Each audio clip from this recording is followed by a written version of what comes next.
ఈరోజే ఆశ్వయుజ శుద్ధ షష్ఠి. అమ్మవారు శ్రీ సరస్వతీదేవి అలంకారంలో మనకు దర్శనమిస్తారు. మూలా నక్షత్రం. ఎంతో పవిత్రమైన విశేషమైన ఈరోజు ఈ కథను చదివినా విన్నా సకల శుభాలు కలుగుతాయి. ఆ సరస్వతీదేవి యొక్క అనుగ్రహం మీకు కలుగుతుంది. గ్రహదోషాలు తొలగి చక్కని విద్య లభిస్తుంది. కీర్తి ప్రతిష్టలు పెరుగుతాయి. మరి ఎంతో విశేషమైన ఈరోజు తప్పకుండా వినాల్సిన ఆ కథ ఏంటో ఇప్పుడు ఈ వీడియోలో తెలుసుకుందాం. చదువుల తల్లి, సకల విద్యలకు అధిపతి సరస్వతీదేవి. సరస్వతి అమ్మవారు ప్రశాంతంగా ఉంటారు. మనకి విద్యా బుద్ధులను ప్రసాదిస్తారు. వీణ పట్టుకుని ప్రశాంతంగా ఉండే అమ్మవారు రాక్షసులను వధించిందని మీకు తెలుసా? పూర్వం శుంభ నిశుంభులు అని ఇద్దరు రాక్షసులు అన్నదమ్ముళ్ళు ఉండేవారు. ఈ రాక్షసులు చాలా బలమైనవారు. అంతా నాకే కావాలి అనే అత్యాశతో ఉండేవారు. మేము రాజుగా ఉండాలి అని అనుకునేవారు. ఎన్ని సంవత్సరాలైనా ఏకాగ్రతతో తపస్సు చేశారు. బ్రహ్మ ద్వారా వరాన్ని పొందారు. ఎవరి నుంచి మరణం లేకుండా కేవలం స్త్రీ ద్వారానే మరణం కలగాలని వరాన్ని కోరుకున్నారు.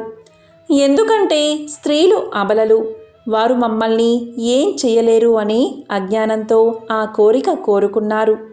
బ్రహ్మగారు వరం ఇచ్చేశారు. స్వర్గానికి వెళ్ళి యుద్ధం చేసి అక్కడున్న కల్పవృక్షము, కామధేనువు అన్నిటినీ తెచ్చుకుందామని ప్రయత్నిస్తారు ఈ అన్నదమ్ములు. ఈ వస్తువులను ఎవరు సృష్టించారు, వారి దగ్గరికి వెళ్ళి పట్టుకోవడం మంచిదని నారదుడు ఆ శుంభ నిశుంభులకు విన్నవిస్తాడు.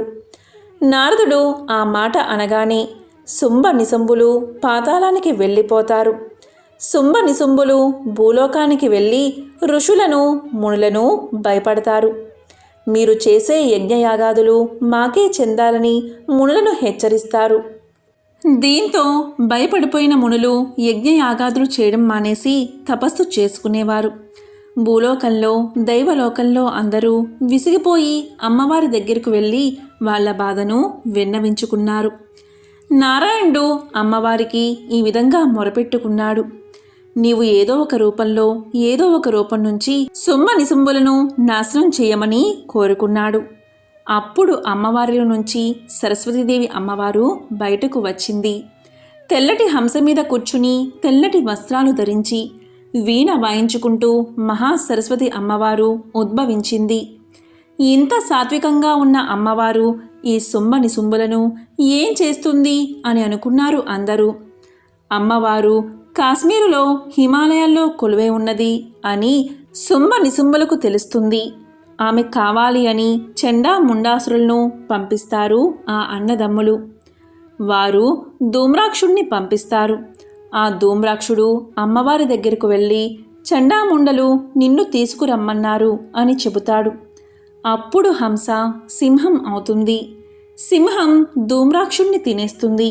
అప్పుడు చండాముండలు మాకు ఇది లెక్క కాదని అమ్మవారి దగ్గరకు వెళ్తారు. అమ్మవారు వెంటనే తెలుపు వర్ణం నుంచి ఎర్రని రక్తవర్ణంలోకి మారిపోతుంది. భయంకరమైన రూపాన్ని ధరిస్తుంది.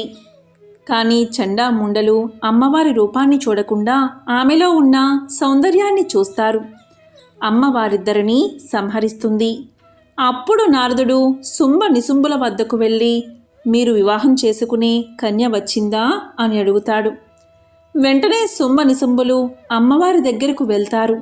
అమ్మవారితో యుద్ధం చేస్తారు. వెంటనే శుంభుడు సింహాన్ని జయించడానికి సింహం రూపం ధరిస్తాడు. సింహాన్ని జయించడానికి ఏనుగు రూపాన్ని ధరిస్తాడు. అయినా సరే అమ్మవారు శుంభుణ్ణి సంహరిస్తుంది. నిశుంభుడితో ఇలా పలుకుతుంది, నీ బుద్ధి మందగించినంత వరకు నేనెవరనో నీకు గుర్తుకురాదు. స్త్రీ అబల కాదు అని ఆమె చెప్తుంది. వెంటనే అమ్మవారు అష్టాదశ భుజ శక్తులతో తన సింహంతో నిశుంభుణ్ణి సంహరిస్తుంది. అప్పుడు దేవతలంతా ప్రత్యక్షమై పూలవర్షం కురిపిస్తారు. దేవ దుందుబినాదాలు మోగుతాయి.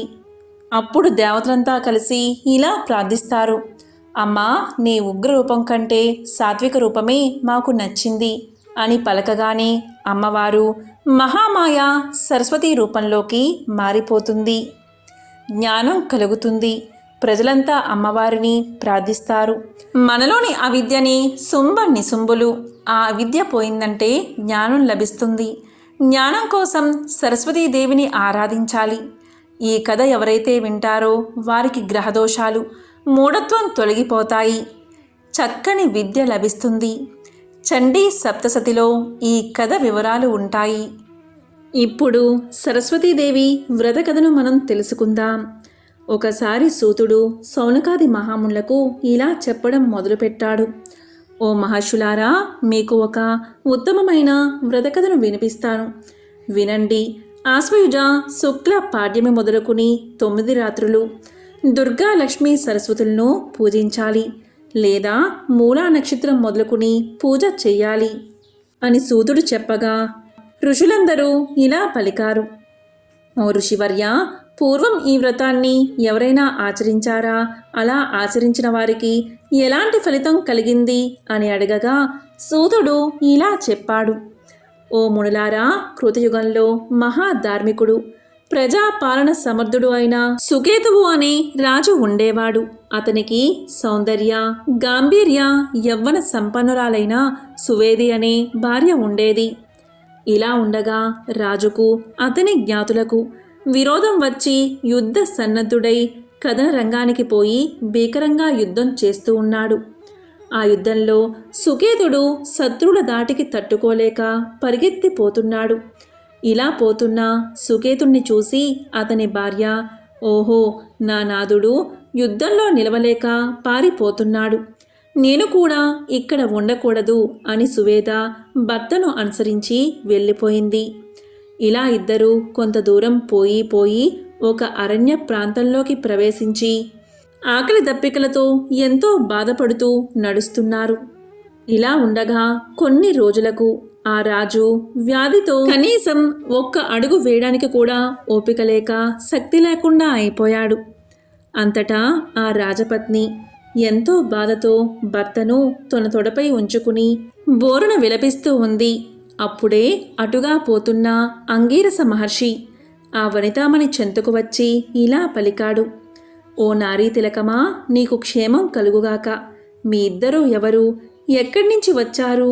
రాజ్యాన్ని, బంధుమిత్రులను వదిలి ఒంటరిగా ఆకలితో బాధపడుతున్నారు. ఈ అరణ్యంలో ఎలా సంచరిస్తున్నారు అని అడిగాడు. ఆమెకు మాట్లాడడానికి కూడా ఓపిక లేక, నోరు రాక కన్నుల నుండి బొటబొట కన్నీరు కారుస్తూ వెక్కి వెక్కి ఏడ్చింది. అంతటా ఆ మునివర్యులు ఇలా పలికారు. ఓ వనితారత్నమా, బాధపడకు. లోకంలో ఎవ్వరూ కూడా బాధపడ్డం వల్ల ఏ కార్యాన్ని సాధించలేరు. కాబట్టి మీ బాధలన్నీ తొలగిపోయే ఉపాయాన్ని చెప్తాను, శ్రద్ధగా వినండి అన్నాడు. అప్పుడు సువేది ఇలా పలికింది. ఓ మునివర్య, ఇతను నా భర్త.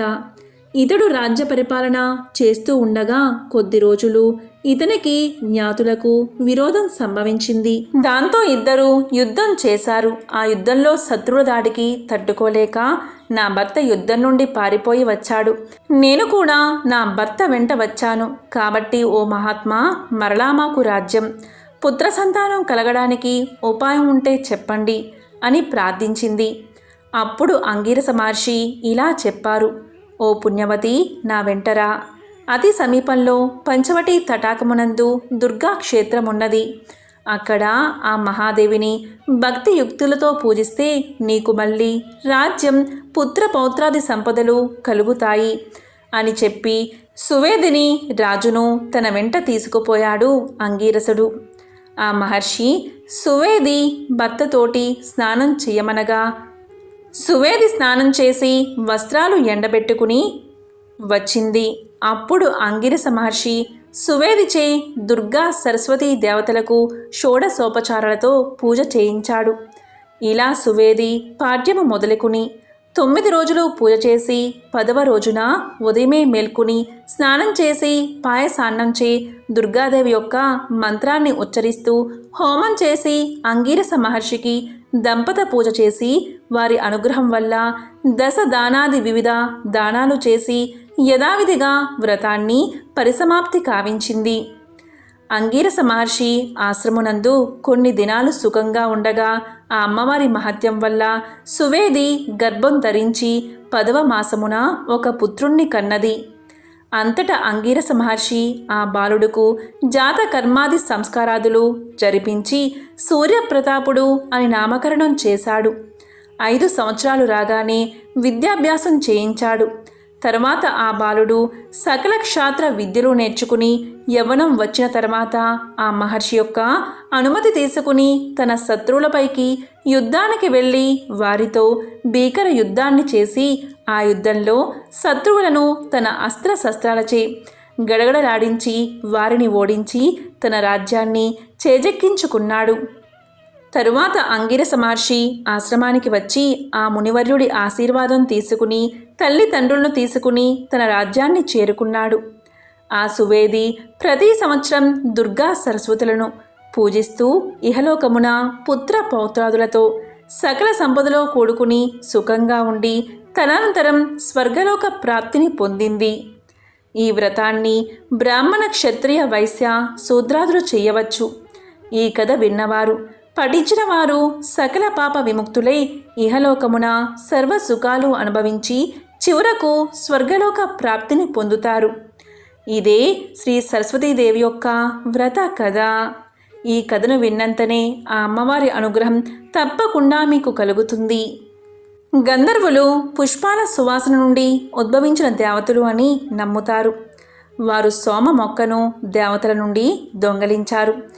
ఎందుకంటే దాని మద్యపానం మరియు ఉత్తేజపరిచే రసం దేవుళ్లను అమరత్వం కలిగిస్తుందని వారి నమ్మకం.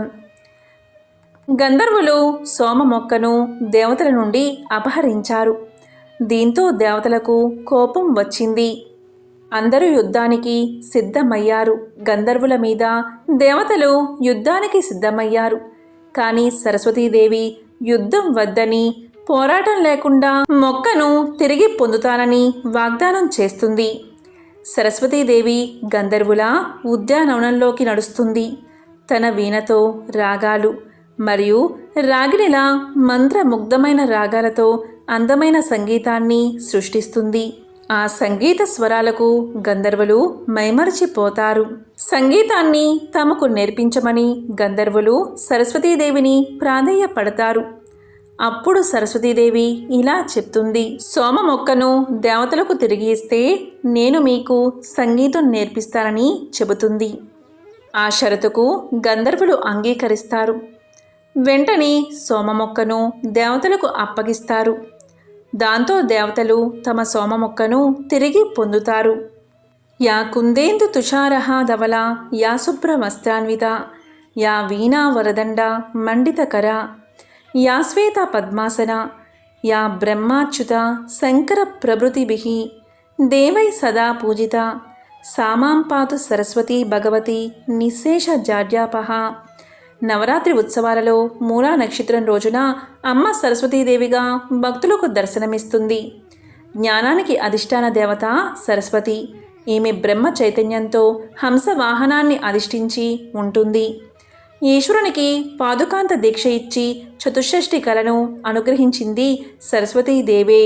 సంగీత రస స్వరూపమైన నెమలి వాహనంగా ధవలవర్ణ వస్త్రాలను ధరించి అక్షమాలను వీణను 2 చేతులతో ధరించి చందన చర్చితమైన దేహంతో అమ్మవారు దర్శనమిస్తుంది. సరస్వతి బుద్ధి ప్రదాయిని, వాగ్దేవి. సకల ప్రాణుల నాలికపై ఈ వాగ్దేవత నివసిస్తుందని స్మృతులు చెబుతున్నాయి. సరస్వతీదేవిని అర్చిస్తే అజ్ఞానంధకారాలు తొలగిపోతాయి, బుద్ధి వికాసం జరుగుతుంది. త్రిశక్తి స్వరూపాలలో ఈ అమ్మ 3వ శక్తి. సరస్వతీదేవత విద్యార్థుల పాలిట కల్పవల్లి. ఈరోజు అమ్మవారిని తెల్లటి పువ్వులతో అర్చిస్తే చాలా మంచిది.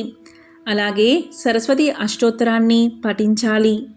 ఈరోజు పూజ చేసుకున్నాక ఆర్థిక సమస్యల్లో ఉండి చదువుకోలేకపోతున్న పిల్లలకు సహాయం చేయడం, విద్యార్థులకు పుస్తకాలు, పెన్నుల వంటివి దానం చేయడం వల్ల ఎంతో మంచి ఫలితాలు కలుగుతాయి. ఈరోజు చాలా చోట్ల సరస్వతీ దేవాలయాల్లో పిల్లల చేత విద్యాభ్యాసం చేయిస్తారు. సరస్వతి, శారద, భారతి, హంసవాహిని, వీణాపాణి ఇలా ఎన్ని పేర్లు ఉన్నా అమ్మ రూపం ఒక్కటే.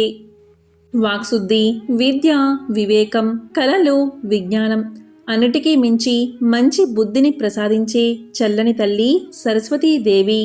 రామాయణ ఇతిహాసాలలో సరస్వతీదేవి పాత్ర ఉందని చెప్పవచ్చు. రామాయణంలో లంకేశ్వరుడి సోదరుడు అయిన కుంభకర్ణుడికి ఒక వింత కోరిక కలిగింది. కుంభకర్ణుడు మృత్యువులేని జీవితాన్ని పొంది ఈ ప్రపంచాన్ని శాసించాలి అనే కోరికను పొందడానికి బ్రహ్మదేవుడి గురించి ఘోరమైన తపస్సు చేస్తాడు. అయితే అతనికి ఇలాంటి వరాన్ని ఇస్తే ప్రపంచం మొత్తం అల్లకల్లోలం సృష్టిస్తాడని తెలిసిన బ్రహ్మదేవుడు ఎప్పటికీ ప్రత్యక్షం కాడు. కానీ కుంభకర్ణుడు పట్టు వదలని విక్రమార్కుడిలా కొన్ని వేల సంవత్సరాలు బ్రహ్మదేవుని కోసం తపస్సు చేస్తాడు. కుంభకర్ణుడు తపస్సు చేయడంతో బ్రహ్మదేవునికి దిక్కుతోచక సరస్వతీదేవి దగ్గరకు వెళ్ళి ఈ విషయం మొత్తం తెలియచేస్తాడు. సరస్వతీదేవిని బ్రహ్మదేవుడు వేడుకుంటూ, దేవి, కుంభకర్ణుడికి అమరత్వం వరం ఇస్తే ఈ ప్రపంచం మొత్తం నాశనమవుతుంది.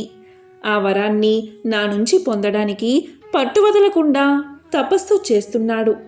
కాబట్టి లోకకంటకుడైన కుంభకర్ణుడు వరాన్ని కోరే సమయంలో అతని వాక్కును తారుమారు చెయ్యమని సరస్వతీదేవిని ప్రార్థిస్తాడు. అందుకు సరస్వతీదేవి ఒప్పుకోవడంతో భూలోకంలో తపస్సు చేస్తున్న కుంభకర్ణుడికి బ్రహ్మదేవుడు ప్రత్యక్షమవుతాడు. నీ తపస్సుకు నేను మెచ్చాను, ఏ వరం కావాలో కోరుకోమంటాడు. బ్రహ్మదేవుడు ప్రత్యక్షమవడంతో ఎంతో ఆనందపడి తనకు అమరత్వ వరాన్ని ప్రసాదించమని అడగబోయే సమయంలో సరస్వతీదేవి అతని మాటలను తారుమారు చేసి 6 నెలల పాటు తిండి, 6 నెలల పాటు నిద్ర కావాలని వరాన్ని అడిగేలా చేస్తుంది. ఈ విధంగా కుంభకర్ణుడి నిద్ర వెనుక సరస్వతీదేవి కారణమని చెప్పవచ్చు. ఎంతో పవిత్రమైన, విశేషమైన ఈ కథలను ఈరోజు విన్నా, చదివినా, చెప్పినా, వినిపించినా సకల శుభాలు కలుగుతాయి. అమ్మవారి అనుగ్రహం తప్పకుండా మీకు కలుగుతుంది. బ్రహ్మ సకల సృష్టికర్త కనుక సరస్వతిని కూడా బ్రహ్మే సృష్టించాడని, సృష్టి కార్యంలో తనకు తోడుగా ఉండడానికి తన జిహ్వపై ఆమెను ధరించాడని ఒక కథ. సృష్టి కార్యాన్ని నిర్వహించడానికి బ్రహ్మకు శక్తి స్వరూపిణిగా సరస్వతిని శ్రీ మాతాదేవి ప్రసాదించిందని దేవీ భాగవతం చెబుతుంది.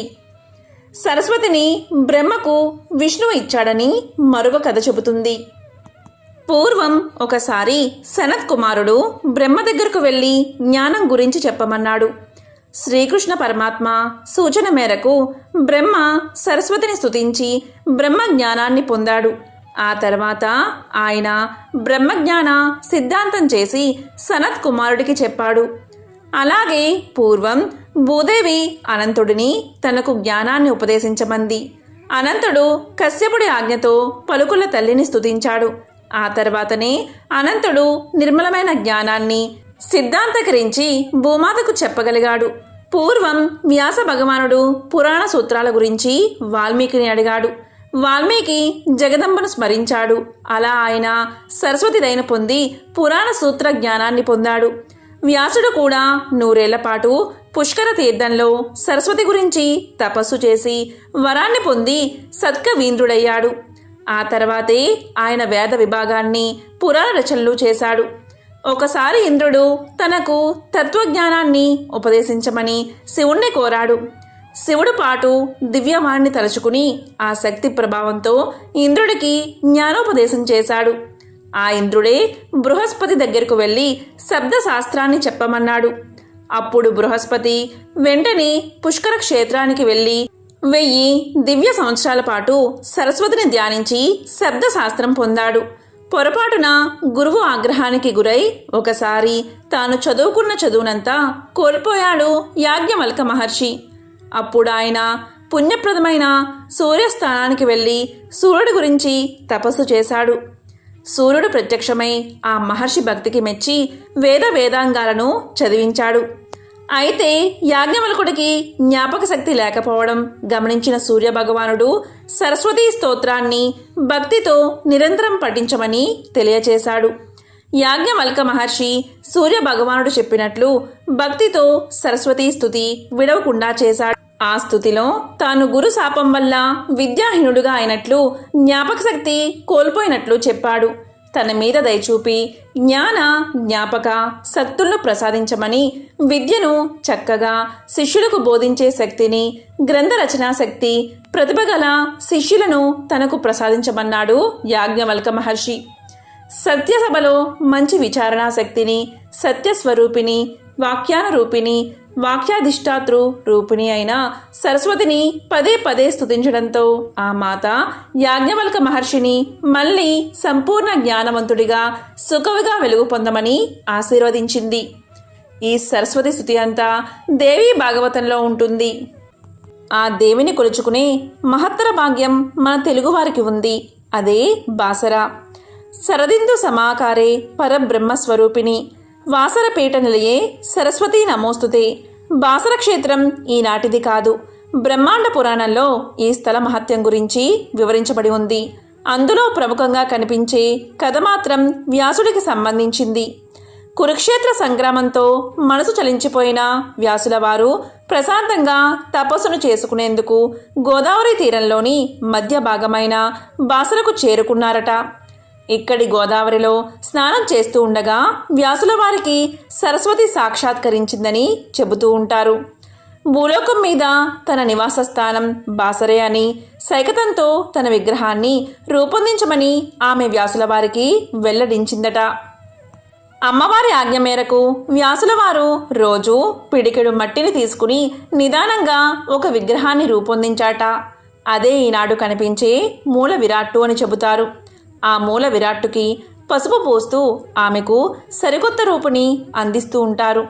అమ్మవారి విగ్రహానికి సమీపంలోనే మహాలక్ష్మి, మహాకాళి విగ్రహాలు కొలువై ఉంటాయి. ఇలా ముగ్గురమ్మలు ఒక చోట కొలువై ఉండడం కూడా చాలా అరుదుగా కనిపిస్తుంది. ఆలయంలోని విగ్రహం వ్యాసుల వారి చేతితో రూపొందించింది కనుక ఈ ప్రదేశానికి వ్యాసర అన్న పేరు ఉండేది. దాని నామాంతరమే బాసర. సాధారణంగా దేవతల చేతుల్లో ఆయుధాలు ఉంటాయి, కానీ సరస్వతీదేవి రూపులో ఎక్కడా ఆయుధాలు కనిపించవు. జ్ఞానమే ఆమె ఖడ్గం, సంగీతమే ఆమె సాధనం, ప్రశాంతతే ఆమె వ్యక్తిత్వం. అందుకే పుస్తకం, వీణను చేతపట్టి ధవల వస్త్రాలతో కనిపిస్తుందామే. తత్వ విచారానికి, పరిపూర్ణ వ్యక్తిత్వానికి చిహ్నమైన కమలం మీద ఆశీనులై ఉంటుందామే. అందుకే జ్ఞానాన్ని ఆశించే ప్రతి హిందువు సరస్వతీ నమస్తుభ్యం వరదే కామరూపిణి అంటూ ఆ తల్లిని పూజిస్తారు.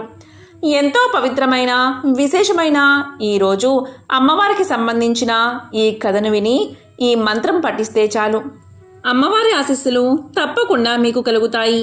ఓం శారదాయై నమః.